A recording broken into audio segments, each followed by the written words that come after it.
है वो previous video में डिस्क्राइब किया था और मैं उसका लिंक आपको डिस्क्रिप्शन बॉक्स में दे दूँगी, वहाँ से आप जाकर उसे देख सकते हैं। तो चलिए हम लोग स्टार्ट करते हैं क्वेश्चन आंसर। फर्स्ट क्वेश्चन है हमारा, निम्न में से कौन सा रचना की दृष्टि से शब्द का भेद नहीं है? ए रूढ़, बी यौगिक, सी योग रूढ़ या डी विदेशज। रचना की दृष्टि जो शब्द के 3 प्रकार होते हैं, रूढ़, यौगिक, योग रूढ़। तो यहाँ पे जो विदेशज है वो हमारा ऑप्शन करेक्ट हो जाएगा। ये हमारा जो है रचना की दृष्टि से शब्द का भेद नहीं है। नेक्स्ट चलते हैं क्वेश्चन नंबर 2 पे। हंसी का तत्सम शब्द क्या है? ए हस्त, बी मुस्कान, सी मुस्कुराहट या डी हास्य। तो तत्सम शब्द संस्कृत के शब्द होते हैं और यहाँ पे जो संस्कृत का शब्द है वो है हास्य। तो ऑप्शन डी आपका करेक्ट हो जाएगा। नेक्स्ट आते हैं क्वेश्चन नंबर 3 पे।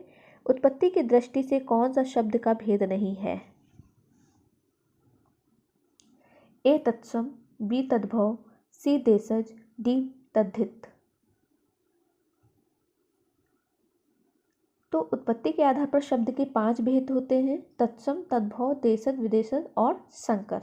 तो यहाँ पे जो डी नंबर है वो हमारा इसका पार्ट नहीं होता है, इसलिए यहाँ पे ऑप्शन डी आपका करेक्ट हो जाएगा। नेक्स्ट आता है क्वेश्चन नंबर 4 पे।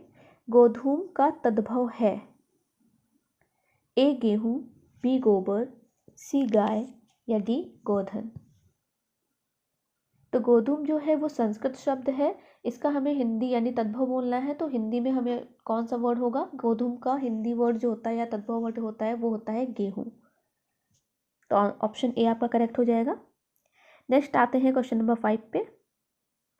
निम्न शब्दों में यौगरूढ़ शब्द कौन सा है? ए चक्रपाणी, बी पाठशाला, सी उपचार या डी अभिव्यक्ति।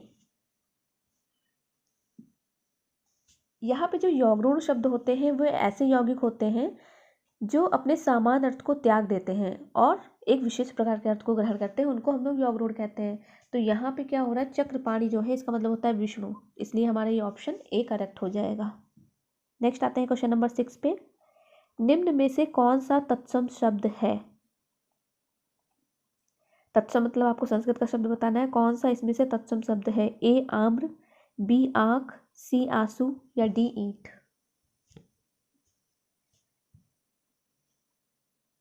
यहाँ पर आपका ऑप्शन ए करेक्ट हो जाएगा, आम्र। आम्र जो है वो आपका तत्सम शब्द है। नेक्स्ट आते हैं हम लोग क्वेश्चन नंबर 7 पे।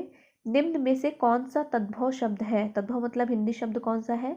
ए कौवा, बी कुत्ता, सी कोयल या डी ये सभी।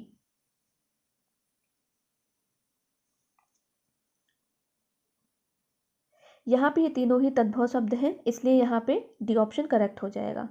नेक्स्ट आते हैं क्वेश्चन नंबर 8 पे। आँख का तत्सम रूप बताइए। ए आँख, बी नैना, सी दीदा या फिर डी अच्छी। तो तत्सम मतलब होता है यहाँ पे संस्कृत, तो यहाँ पे जो होगा वो होगा आपका करेक्ट आंसर डी। चलते हैं नेक्स्ट क्वेश्चन पे, क्वेश्चन नंबर 9 पे। निम्न में से कौन सा यौगरूढ़ शब्द है? अभी मैंने आपको यौगरूढ़ की परिभाषा ऊपर बता दी थी कि वे ऐसे यौगिक होते हैं जो अपना सामान्य अर्थ त्याग देते हैं और एक विशेष अर्थ को ग्रहण करते हैं। तो यहाँ पर जो है वो है ऑप्शन बी आपका लंबोदर। लंबोदर मतलब होता है गणेश जी, और जो यहाँ ऊपर चक्रपाणी मतलब होता है विष्णु जी। नेक्स्ट आते हैं क्वेश्चन नंबर 10 पे। निम्न में से कौन सा रूढ़ शब्द का उदाहरण है? रूढ़ शब्द ऐसे शब्द होते हैं जिनका कोई खंड जो है वो सार्थक नहीं होता, मतलब अगर आप उनको बीच से तोड़ेंगे उन शब्दों को तो उनका कोई अर्थ नहीं निकलता है। तो यहाँ पे देखिए लंबोदर अर्थ निकल जाएगा अगर हम लंबा धर उदर है ना।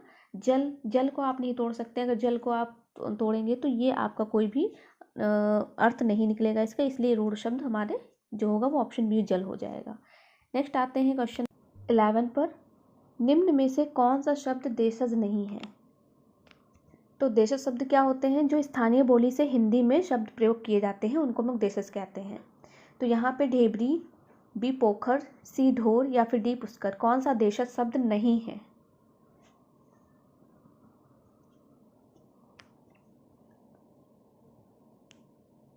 यहाँ पे ऑप्शन आपका हो जाएगा डी ये आपका करेक्ट हो जाएगा, ये हमारा जो है वो देशज शब्द नहीं है।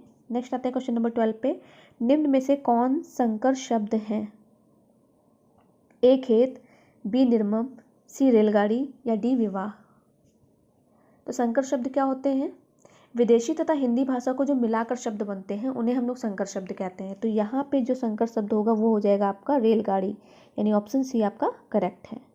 नेक्स्ट आते हैं क्वेश्चन नंबर 13 पर, अनुकरण शब्द है ए तत्सम, बी तद्भव, सी देशज या डी विदेशज।